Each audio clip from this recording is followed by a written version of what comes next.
হবে গাড়ির, প্রয়োজনে ট্রাফিক বক্স বসাতে হবে। চোরখায়ের মতো এত গুরুত্বপূর্ণ জায়গায় ট্রাফিক পুলিশ বক্স থাকবে না, হতে পারে না। ট্রাফিক বক্স থাকবে, এখানে ট্রাফিক পুলিশ থাকবে, ওভারব্রিজ থাকবে, রাস্তায় স্পিড ব্রেকার থাকবে, রাস্তায় ভিড় থাকবে, সবকিছু আমাদের চোরখায় দিতে হবে। মাঝখানে যে আইল্যান্ড আছে এটা উঁচু করে যেই আপনার স্টিল দিয়ে যেটা দেওয়া হয়, লোহা দিয়ে, এইটা রেলিংটা দিতে হবে আমাদের রাস্তার মাঝখানে। এই দাবিগুলো আমরা আদায় করার আগ পর্যন্ত রাস্তা ছাড়বো না ইনশাল্লাহ। এখানে 100 মানুষ 500 মানুষ জ্যামে পরে কষ্ট করবে, এটার চাইতে মর্মান্তিক হচ্ছে একসাথে এক পরিবারের স্বামী স্ত্রী একসাথে মারা যাবে, ঠিক কিনা বলে? কয়েকদিন আগে আমরা দেখেছি একসাথে তার ওই দম্পতির রক্ত এখন এই জায়গা থেকে শুকায় নাই।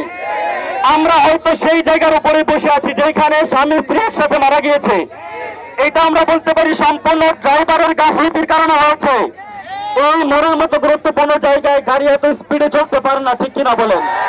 এখানে গাড়ির স্পিড নিয়ন্ত্রণ করতে হবে, ট্রাফিক পুলিশ বসাতে হবে, ওভারব্রিজ থাকবে, রাস্তার মাঝখানে উঁচু করে রেলিং থাকতে হবে, স্পিড ব্রেকার থাকতে হবে। এই বিষয়গুলো এই চোরখায়ের মতো গুরুত্বপূর্ণ জায়গায় কেন এখনো নাই, এটা আমরা প্রশাসনের কাছে প্রশ্ন করছি। প্রশাসন আমাদেরকে উপযুক্ত জবাব দিবেন, আমাদেরকে আশ্বাস দিবেন, আমাদের সাথে লিখিত চুক্তি করবেন, এরপর আমরা এখান থেকে সরবো ইনশাল্লাহ।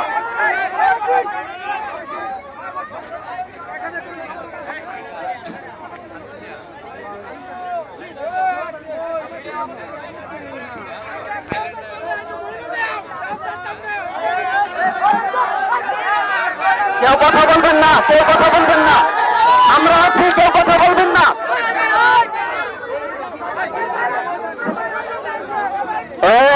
আমরা আছি, কেউ কথা বলবেন না।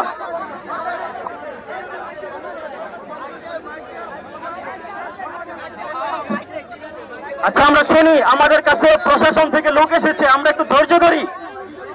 চোরখাইবাসী শৃঙ্খলার পরিচয় দিই আমরা।